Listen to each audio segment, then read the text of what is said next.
2024년 12월 14일 이날이 토요일이었어요. 제가 지방 갈 일이 있어가지고 아침에 갔다가 이제 서울로 올라오는 길이었어요. 왜냐하면은 제가 밤 8시인가? 밤 8시 맞네. 8시에 채널 A에서 뉴스 특보하는데 나와달라고 해서 8시까지는 제가 광화문에 도착했었어야 됐기 때문에 어쨌든 서둘러서 경부고속도로 타고 올라가고 있었는데 저녁 5시에 윤석열 대통령 탄핵 소추가 통과가 됐죠. 의결이 됐죠.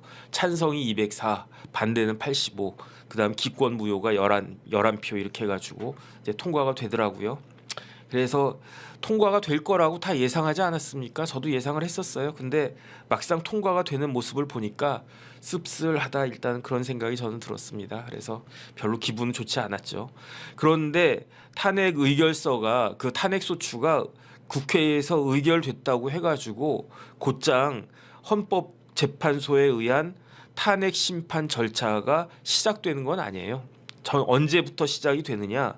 그 탄핵소추 의결서가 헌법재판소에 가야지 그때부터 절차가 시작이 되는 건데 그런데 통과된 지 1시간 15분쯤 뒤에 이 탄핵소추하면 누가 신청인 역할을 갖다가 합니까? 누가 이 절차를 주도를 갖다가 합니까? 국회에서. 그거는 법사위원장이잖아요. 근데 법사위원장 누가 대개는 법조인 출신들이 법사위원장을 하는데 지금은 정청래 의원이 법사위원장 하고 있으니까 정청래 의원이 그 탄핵소추 의결서 정본을 가지고 헌법재판소까지 갔어요. 헌법재판소 어디냐면 저기 어디야 뭐 가회동 그쪽인가 무슨 동인가 그 현대 옛날 현대건설 본사 그 근처에 있지 않습니까 시내. 그러니까 국회에서 여의도에서 뭐 이렇게 가는데 시간 그렇게 많이 안 걸렸을 거예요. 근데 어쨌든 그 탄핵소추 의결서 정본 같은 거 만들어야 되니까 1시간 15분쯤 있다가 헌재에 가가지고 공식적으로 그 제출을 했고 그때부터 윤석열 대통령에 대한 탄핵 심판 절차가 시작이 된 거예요. 언제부터냐? 2024년 12월 14일 18시 15분부터. 그러면 탄핵 심판 절차가 시작되는 그 순간부터 윤석열 대통령의 대통령으로서의 권한이 정지가 되느냐? 그것도 아니에요. 대통령의 권한 정지는 탄핵소추 의결서가 대통령한테 전달되는 순간부터거든요. 근데 이건 언제 전달이 된지 봤더니 국회 사무총장이 김민기 사무총장이거든요. 그러니까 이분이 뭐 이렇게 3선인가 4선인가 5선 의원 출신인데 지난 4월 총선에는 아마 출마하지 않았던 것 같아요. 그래서 이제 지난 국회까지 이제 국회의원 임기 끝내고 그다음에 새로운 지금 국회가 22대인가 22대 국회에서 국회 사무총장이 됐는데 이 김민기 국회 사무총장이 윤석열 대통령실로 갔겠지. 대통령실 가가지고 누구를 만났느냐?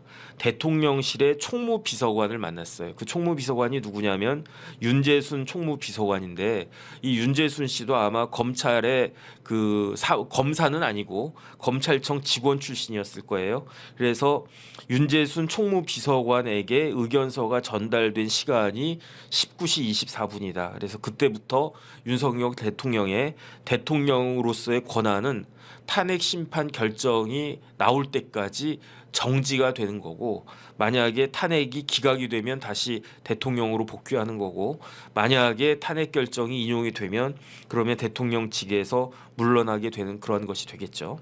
이게 12월 14일 지난 토요일에 있었던 일이고요. 그 다음 날인 일요일은 뭐 특별하게 별일 없었고 뭐 일요일 날까지 이렇게 급하게 일할 건 아니니까.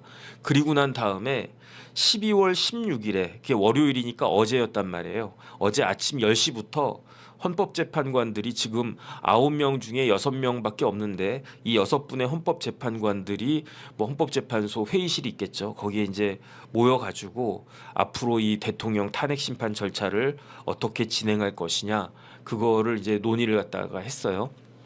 제가 좀 이따가 자세히 말씀드리겠지만 지금 헌법재판관이 문영배, 이미선, 김형두, 정정미, 정형식 그리고 김복형 이렇게 6분이 계시는 거예요. 그런데 어제 헌법재판관 회의에서 쭉 이야기가 나온 게 첫 번째는 일주일에 2번씩 재판관 회의를 하는 게 좋겠다. 이게 중대한 사안이니까 재판관들이 다 저 6분 모두가 다 판사 출신입니다. 그러니까 어쨌든 그 일주일에 2번씩 재판관 회의를 갖다가 해야 되겠다. 그다음에 지금은 중요한 게 뭐냐면 대통령의 뭐라 그럴까 혐의라고 할까 대통령의 탄핵 사유 이런 걸 확인해야 되지 않습니까? 그런데 대통령의 탄핵 사유는 어디서 그거 될 수가 있는가? 그 뭘로 확인이 될 수 있는가? 제일 중요한 게 수사 기록인 거죠. 그러니까 수사 기록을 조기에 확보하도록 하겠다. 이런 내용들이 이렇게 결정이 된 것 같고 그 다음에 저 헌법재판관들 중에서 주심을 선정해야 되는 거예요. 주심을 그 어떻게 선정을 갖다가 해야 되느냐? 왜냐하면 이게 책임지고 저 절차를 재판장하고 같이 진행할 만한 그런 사람을 해야 되지 않습니까? 그런데 그 문영배 그 재판관은 빠져야 돼요. 왜 문영배 재판관은 빠져야 되느냐? 문영배 재판관이 최선임은 누구냐? 문영배, 이미선 두 재판관이 최선임인데 그런데 그 중에서 문영배 재판관이 더 연장자이기 때문에 문영배 재판관은 뭘 맡아야 되느냐? 그 재판장을 맡아야 되는 거고요. 그러니까 재판장이 주심을 겸할 수는 없으니까 나머지 5명 중에 1명이 주심을 맡아야 되는데 이거는 이미선, 김영두, 정정미, 정영식, 김복형 결이 조금씩 다르거든요. 그러니까 문영배 재판관이 1명을 찍어도 문제가 나오고 그 다음에 어떤 사람이 뭐 다수결로 해도 문제가 나오고 그러니까 이럴 때 어떻게 하느냐 컴퓨터로 휙 돌려버려요. 휙 돌려버렸는데 누구한테 낙점이 됐는가 주심이 정형식 그 재판관에게 낙점이 됐는데 저 보세요 밑에 줄에 문영배 이미선 밑에 뭐라고 쓰여져 있습니까? 문재인 대통령이 지명한 사람들이다. 김영두 밑에 뭐라고 적혀져 있습니까? 김명수 대법원장이 지명한 사람이다. 정정미 그 재판관 밑에 뭐라고 적혀 있습니까? 김명수 그 대법원장이 지명한 사람이다. 정영식 재판관 밑에는 윤석열 대통령이 지명한 것이다. 김복형 재판관은 조희대 대법원장이 지명했다. 이렇잖아요. 그러니까 이 누구에 의해서 지명됐는지에 따라서 느낌이 확 오지 않습니까? 결이 다르다고요. 그렇기 때문에 이거를 컴퓨터로 의해 가지고 공정하게 주사위 던지는 거랑 똑같은 거예요. 주사위 딱 던지는데 1번 빼놓고 2, 3, 4, 5, 6 거기에 나오는 숫자 걸리는 사람이 주심이다 해가지고 딱 던졌는데 5번이 나온 거지 5번이. 그게 누구냐? 정형식이다.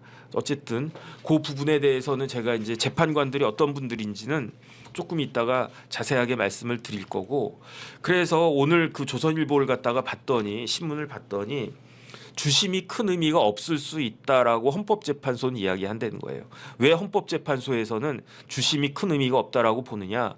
이거는 중요한 사건이니까 모든 재판관이 다 논의를 할 수밖에 없는 거라서 주심이 큰 의미가 없다. 그 다음에 변론 기일은 재판장이 주재하는 것이기 때문에 변론 기일도 그 뭐 주심이 큰 의미가 없다. 결론은 뭐냐면 그 주심은 재판의 속도나 방향에 영향이 없다라고 이야기하지만 제가 봤을 때 이거는 잘못된 이야기다. 왜냐하면 그럴 거면 뭐하러 주심을 갖다 뽑습니까? 주심이 재판의 속도나 방향에 영향이 없다라고 하면 주심은 있으나 마나한 사람이란 얘기네. 그런데 그렇지가 않다는 이야기인 거죠. 재판장은 크게 그냥 재판 절차를 진행하는 거고 실질적으로 재판에 있어서 뭐 이런저런 그 판결문 쓰고 판결문 초안 쓰고 그 다음에 그런 것들 쫙 이렇게 하는 거는 그거는 누가 하는 것이다? 그거는 주심이 하는 것이다. 저는 어쨌든 그런 생각이 들기 때문에 이번에 정영식 재판 그 관이 주심이 된 거는 사실은 의미가 나름대로 있다라고 전 생각을 갖다가 해요. 그래가지고 어떤 의미가 있느냐? 그 결과에는 어떨지 모르겠어요. 그 탄핵 심판의 결과에 있어서 뭐 이게 기각이 되는지 인용이 되는지 그거는 뭐 섣부르게 예측하기가 어렵고 왜냐하면 지금은 그 헌법재판관이 6명밖에 안 되고 3명이 더 모여가지고 9명 체제가 될 수 있을까 없을까 뭐 그런 것도 있는데 어쨌든 결론은 모르겠어요. 뭐 극단적으로 이야기해가지고 그 뭐야 한덕수 국무총리가 헌법재판관들 3명 임명하지 않으면 그럼 6명이 되는 건데 무조건 탄핵은 6명이 그 찬성을 해야 되거든요. 그러니까 6명 체제 하에서는요 한 명만 쓱 빠져나가도 탄핵은 기각이 된단 말이죠. 그러니까 결론은 지금 예측을 못 하겠는데 확실한 건 뭐냐면 주심은 재판의 방향은 뭐 그 방향까지는 모르겠고 재판 절차 진행과 관련해서 재판의 속도에는 충분히 영향을 미칠 수 있다. 더군다나 정영식 재판관은 더더군다나 그럴 수 있다. 그게 제 개인적인 생각입니다. 왜 그렇게 생각을 갖다가 하는가? 첫 번째로 일단은 제가 그 헌법재판관들이 어떤 분들인지를 갖다가 말씀을 드릴게요. 먼저 문영배 재판관 얼굴 좀 띄워주세요. 크게. 문영배 재판관 65년생이에요. 저보다 선배인데 그 진주에 가면 대하고등학교 있거든요. 진주 대하고등학교 그 졸업하고 서울대 법대 나왔어요. 시험을 재학 중에 합격해가지고 사법연수원 18기예요. 18기. 그런데 그 정도면 아주 잘 나가는 이제 판사가 될 수 있었을 텐데 물론 이제 잘 나갔어요. 근데 저 문영배 그 재판관은 향판을 선택했어요. 향판이라고 하는 게 자기 지역에서만 계속 판사하는 그런 분을 향판이라고 하지 않습니까?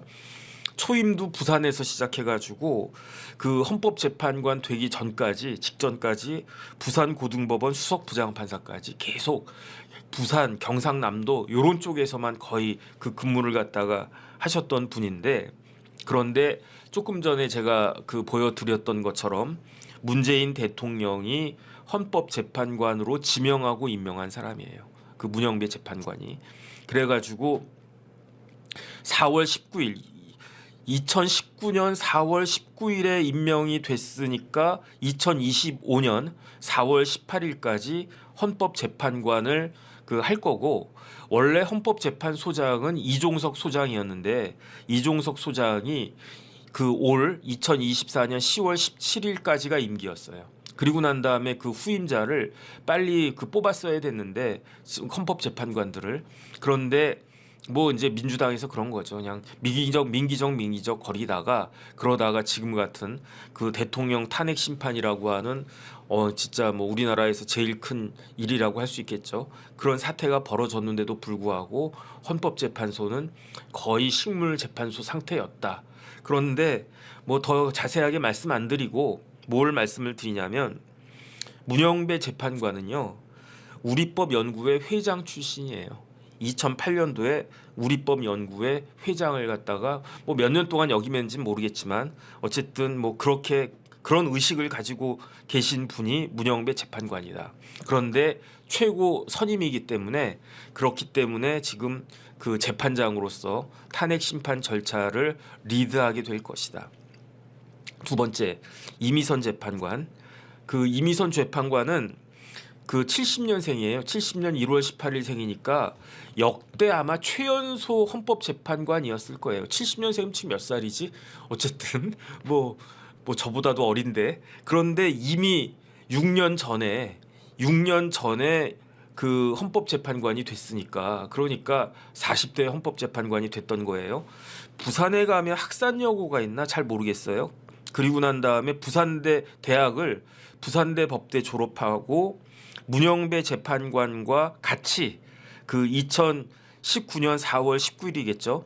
그때 그 문재인 대통령에 의해서 헌법재판관으로 임명됐는데 그런데 문영배 재판관은 연수원 18기, 이미선 재판관은 연수원 26기. 8기수나 차이가 나는데 어쨌든 파격적으로 젊은 여자 판사를 문재인 대통령이 헌법재판관으로 임명을 갖다가 했다.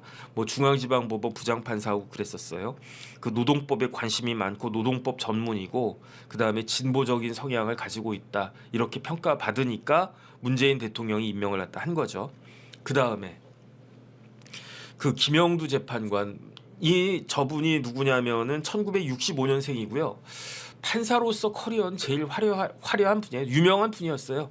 그 서울대 법대 84학번인데 전주에 있는 동암고등학교라고 있대요. 전주 동암고 1회였으니까 뭐 전주에 전주고등학교도 있고 뭐 1위에 남성고등학교 있나 뭐 유명한 고등학교 전주에 많이 있는데 어쨌든 전주 동암고는 저도 잘 들어보지 못했어요. 근데 전주 동암고를 1회로 졸업하고 서울대 법대 다니다가 그 4학년 때 그 사법시험 합격을 했어요. 그래서 4학년 때 사법시험 합격한 연수원 19기 동기가 누가 있느냐?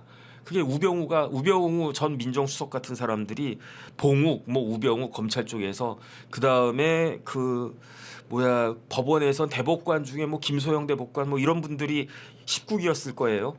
그 다음에 판사로 무지하게 잘 나가다가 법원 행정처 차장까지 했는데 법원 행정처 차장 했으면 사실은 옛날 같으면 대법관 되는 게 하나의 루트였거든요. 하나의 코스였거든요. 그런데 김영두 그 재판관은 약간 운이 없게 법원 행정처 차장을 했음에도 불구하고 대법관은 못 되고 그리고 난 다음에 그 헌법재판관이 이거 된 거죠.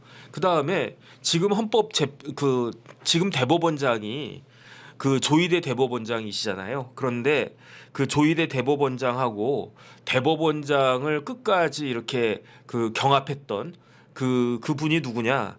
김영두 재판관이에요. 그래서 헌법재판관 김영두를 대법원장에 임명할 그 가능성이 높다. 이런 기사가 사실은 굉장히 그 많이 나왔던 거죠. 그런데 저 김영두 그 재판관이 뭐 이렇게 아주 다양한 스펙트럼이 넓은 뭐 보수적인 의견도 내고 뭐 중도적인 의견도 내고 진보적 의견도 뭐 냈겠죠. 뭐 어쨌든 그랬는데 최근에 조금 부적절한 그러한 그 행동을 처신을 했어요. 그게 뭐냐면 탄핵 심판 결정이 나기 전에 저 헌법재판관이 서영교 의원 만났다고 아마 그런 것 같아요. 그래서 그건 제가 사진 안 찾았는데 혹시 찾을 수 있으면 그 기사나 그런 거 있으면 PD님 좀 찾아주세요. 그래서 그거는 제가 봤을 때 굉장히 부적절하다. 어쨌든 그 생각이 들고 그 다음에 정정미 재판관 좀 띄워주시고 서영교 의원 관련된 기사 있으면 좀 찾아봐 주시고 저분은 이제 그 정정미 그 재판관인데 69년생이에요. 69년생인데 그 부산 사람들이 많네. 부산에 남성여고 졸업하고 서울대 법대 졸업하고 그 다음에 이제 사법연수원 25기 그 다음에 저분도 저 정정미 재판관도 그 향판이었던 것 같아요. 그런데 주로 그 아까 말씀드렸던 문영배 재판관은 부산 쪽에서 그 판사 생활 많이 했는데 정정미 재판관은 부산 출신인데도 충청도에서 근무를 많이 했어요. 충청도에는 뭐 대전지방법원 그 밑에 있는 뭐 여러 지원들 뭐 그런 데에서 그 판사를 갖다가 많이 하다가 대전 고등법원 고등법원 판사하다가 고등법원의 부장판사 말고 그냥 지방법원 부장판사급 고법 판사 하다가 그러다가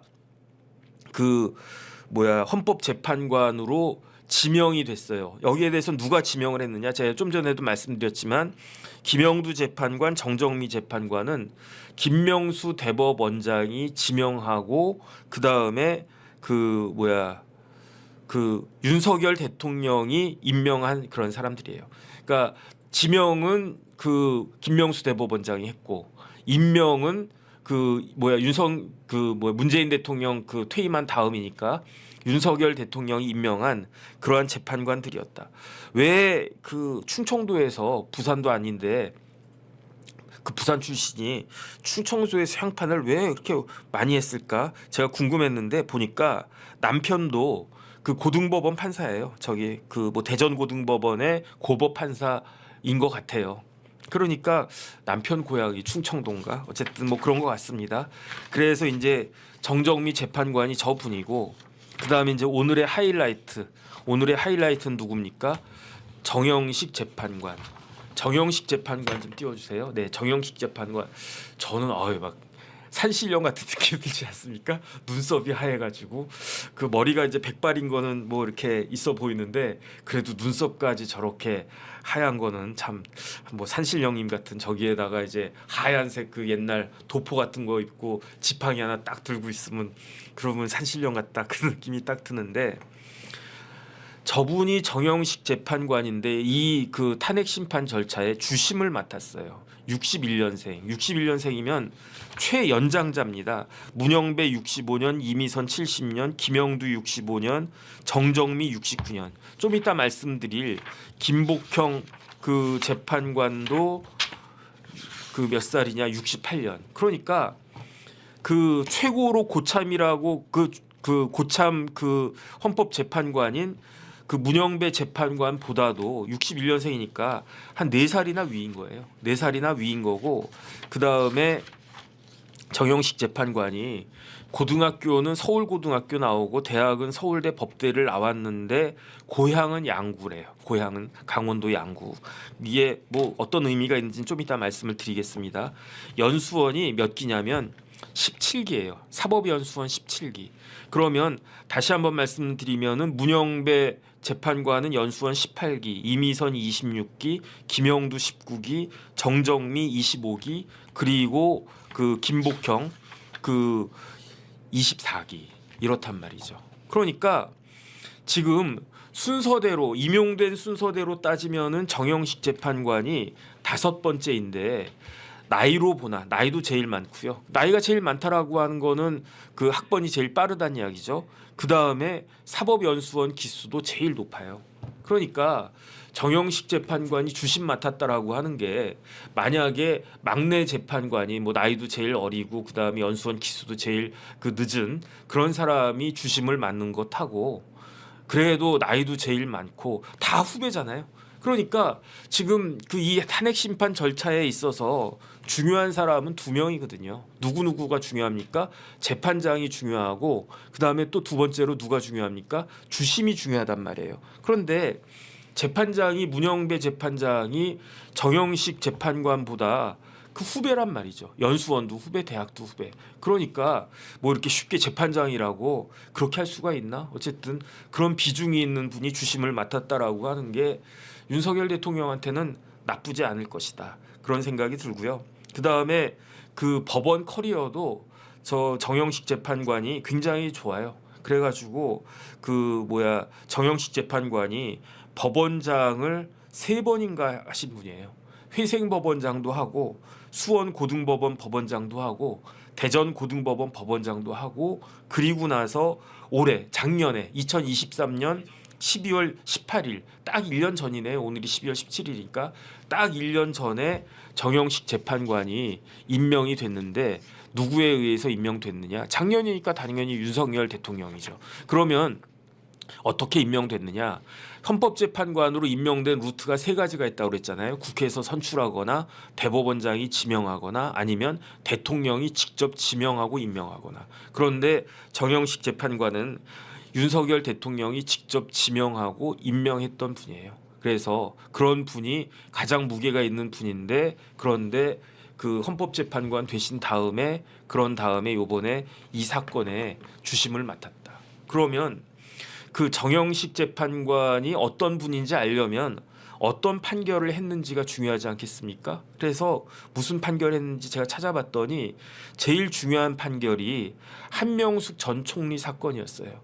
한명숙 전 총리가 한신건영에 한만호라고 하는 사람으로부터 돈을 9억 원을 받았다. 이런 혐의로 기소가 됐는데 그런데 핵심적인 증인은 누구겠습니까? 한만호겠지. 그런데 한만호가 검찰에서는 내가 한명숙한테 돈을 줬다라고 자백을 했었는데 법원에 가가지고 1심 법원에 가가지고 그 진술을 번복을 하는 거예요. 난 준 적 없다. 그렇게 하니까 1심 법원에서는 뭐 긴가민가하다라고 생각을 했었을 것 같아요. 그런데 그 형사 재판은 아리까리하면 누구 편으로 피고인 편으로 인두비오 프로레오라는 말이 있어가지고 의심스러울 때는 피고인에게 유리한 쪽으로 판결하라 이런 그 법칙이 있거든요. 법의 원칙이 있거든요. 그러니까 아마 1심에서는 뭐 좀 아리까리한데 그러면은 그 피고인한테 피고인 한명숙한테 유리하게 판결 선고해야지 해서 무죄를 때렸었던 것 같은데 항소심 재판장이 누구였느냐? 서울고등법원의 항소심 재판장 부장판사가 누구였느냐? 바로 정영식 재판관이었어요. 정영식 재판관이 어떤 걸 이야기를 갖다가 했느냐? 트리스타님 감사드립니다. 뭘 주목을 했느냐? 그 흘러 들어간 돈 중에서 수표가 있었는데 수표가 1억 원짜리 수표가 여동생 한명숙 총리의 여동생의 전세 자금에 사용이 된 거예요. 그러면 이거는 아무리 한만호가 부인한다고 해도 진술을 번복한다고 하더라도 이거는 빼박 아니냐. 그래가지고 항소심에서 1심 판결을 갖다가 그냥 날려버리고 어떻게 했느냐. 징역 2년을 때린 거예요. 징역 2년만 때렸느냐. 추징금도 때린 거예요. 추징금이 얼마다? 8억 8,300만 원. 그러니까 한명숙 총리가 전 총리가 이 추징금 다 갚았나 모르겠네. 그러면서 한명숙 총리가 막 억울하다 그럴 때 사람들이 뭐라고 그럽니까? 추징금부터 갚아라. 이렇게 이야기가 된 거예요. 그 판결을 쓴 사람이 그런 결정을 한 사람이 판결한 사람이 누구다? 정영식 재판관이다. 그러니까 이 판결은 다시 대법원으로 상고되지 않았겠습니까? 그러면 대법원에서 대법관들이 쭉 보다가 둘 중에 하나죠. 1심 판결이 맞냐 무죄, 2심 판결이 맞냐 징역 2년에 추징금 8억 얼마. 그런데 대법원에서 봤을 때에는 그래도 고등법원 판단이 이게 더 합리적이고 이게 더 맞는 거네 해가지고 한명숙 전 총리가 징역 2년을 받게 된 게 저 정영식 재판관이 그 징역 2년을 선고했기 때문에 그런 것이다. 그러니까 민주당 특히 민주당에서 한명숙 전 총리는 거의 어머니급 아닌가? 이재명 대표가 이제 아버지가 됐으면 한명숙 총리는 이제 할머니로 올라가야 되나? 어쨌든 그렇게 상징적인 인물인데 그 인물에 대해서 징역 2년을 그것도 1심에서 무죄가 나왔었는데 선고했다라고 하니까 민주당 사람들이 무지무지하게 싫어하는 그런 사람이 되겠죠. 그 다음에 추가적으로 이재용 삼성 회장 관련해 가지고 지난 국정농단 사건에서 1심에서는 징역 5년이었는데 항소심에서는 징역 2년 6개월에 집행유예 4년 한 그런 것도 있고 그래서 지금 시간이 좀 부족하니까 조금만 더 말씀을 드리겠습니다. 그런데 저 정영식 재판관이 좀 독특한 게 있어요. 뭐가 독특하느냐? 박선영 의원 있지 않습니까? 자유선진당에 박선영 의원이라고 있었어요. 박선영 의원. 근데 박선영 의원의 동생이 정영식 재판관의 사모님이세요. 그렇게 돼 있더라고요. 그래서 제가 모두의 양구 사람이라고 그랬잖아요. 저희 강원도 양구. 그런데 박선영 의원은 고향이 어디냐면 박선영 의원은 춘천여고 나왔거든요. 춘천여고 나오고 이대법대 나오고 이대법대 수석 졸업했다고 그랬나? 그리고 이제 서울대에서 박사학위 받고 그 다음에 가톨릭대 동국대에서 이렇게 교수하다가 그러다가 그 전에는 이제 MBC에서 기자도 했었고 그러다가 자유선진당 국회의원을 했었고 그 다음에 최근에 12월 6일이면 언제입니까? 계엄이 선포되고 해제가 된 다음이잖아요. 12월 6일에 윤석열 대통령이 진실 화해를 위한 과거사 정리위원회 위원장으로 박선영 전 의원을 임명을 했었어요. 그래가지고 박선영 의원을 임명한 게 임명한 것보다도 왜 윤석열 대통령이 계엄 이후에 계엄 정국에서 왜 인사권을 행사했느냐? 그거는 그 다음에 그때인가 그 다음날 언제죠? 윤석열 대통령이 그 전이지.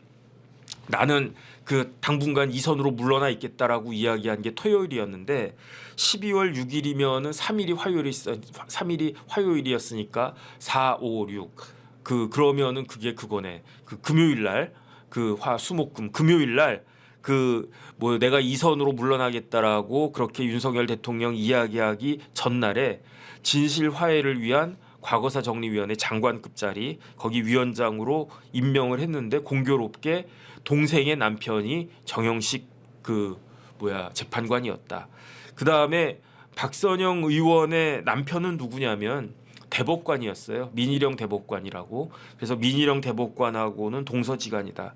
그 다음에 더 중요한 건 뭐냐면은 박선영 의원의 사촌 동생이 있어요. 사촌 동생. 그러니까 이모의 아들. 그게 누구냐? 김진태 그 강원지사가 박선영 의원의 그 사촌 동생이에요. 그리고 그래가지고 제가 뭐 박선영 의원 이야기 쭉 찾아보니까 박선영 의원 아버지가 박선영 의원의 할아버지는 아주 그 뭐 교육자셨고 그 다음에 아버지는 군인이셨는데 그런데 군에서 사고가 있어가지고 뭐 수류탄이 터졌다고 그랬나 부비 트랩이 터졌다고 그랬나 그래서 30대 젊은 나이에 돌아가셨대요. 그래가지고 박선영 의원 어머니가 뭐 어떻게 남편이 그 박선영 의원 아버지가 뭐 36살인가 그때 돌아가셨다고 그랬으니까 어머니는 그거보다도 더 젊으셨을 거 아니에요. 그러니까 딸들 데리고 그 언니 집으로 가서 거기서 그 살았는데 당분간 어느 정도 살았는데 그 언니 집에 있었던 그 사촌 동생이 그러니까 이모 아들이죠. 큰 이모 아들이 그 김진태 그 강원도지사다. 그래서 두 사람 사이가 사촌 동생이다. 그러니까 정영식 의원하고 정영식 재판관하고 김진태 저걸 또 어떻게 또 찾았어? 나도 못 찾았는데 어떻게 찾았네. 그 정영식 재판관하고 김진태 의원은 무지무지하게 가까운 사이일 수밖에 없죠. 왜냐하면 그냥 사촌이 아니고 박선영 의원 아버지 돌아가시고 어렸을 때 그래 내 동생 그 지금 혼자 돼가지고 어려울 텐데 우리 집에 들어와서 살아라 해가지고 엄마랑 같이 들어가서 살았던 그 이모가 그 이모네 집이 김진태 도지사 집이었단 말이에요. 그러니까 일반 사촌하고는 아주 비교할 수 없을 정도로 가깝겠죠. 그 다음에 정영식 재판관하고 김진태 그 도지사하고는요 뭐가 같습니까? 서울대 법대 선후배지간이고요. 또 뭐가 같습니까? 정영식 그 재판관이 연수원 19기고요. 저 17기고요. 그 다음에 이제 김진태 도지사는 18기예요. 연수원 18기. 그러니까 사법연수원도 다닐 때 그때도 알았을 수도 있고 어쨌든 같은 법조인에다가 연수원 기수도 비슷하고 하니까 굉장히 가까울 것이다라고 저는 이제 생각이 되고 어쨌든 그러한 뭐 여러 가지 백그라운드를 가진 분이 정영식 재판관인데 결론은 뭐다? 정영식 재판관이 주심을 맡게 됐다. 이게 운명의 장난인지 뭐 운명의 뭐 뭔지 그거는 잘 모르겠다. 마지막으로 김복형 그 재판관 제가 말씀드리고 넘어가겠습니다. 김복형 재판관은요. 그 68년생이에요. 저보다 한 살 어려요. 그 부산에 이분도 또 부산이네. 왜 이렇게 부산이 많지? 부산에 서여고가 있대요. 동서남북 할 때 그 서여고. 그다음에 서울대 법대 87학번이고 사법연수원 24기고 그다음에 뭐 공부 되게 잘해서 초임이 서울지방법원이었고 그다음에 서울고등법원 부장판사 하다가 그러다가 그 가장 최근에 그 헌법재판관으로 임명이 됐다. 그런데 그 김복형 그 재판관을 지명한 사람이 누구다? 김복형 재판관을 지명한 사람은 대법원장인데 김명수 대법원장이 아니고 누구다? 김명수 대법원장이 아니고 조희대 대법원장이 지명하신 분이다. 이렇게 볼 수 있을 것 같고요.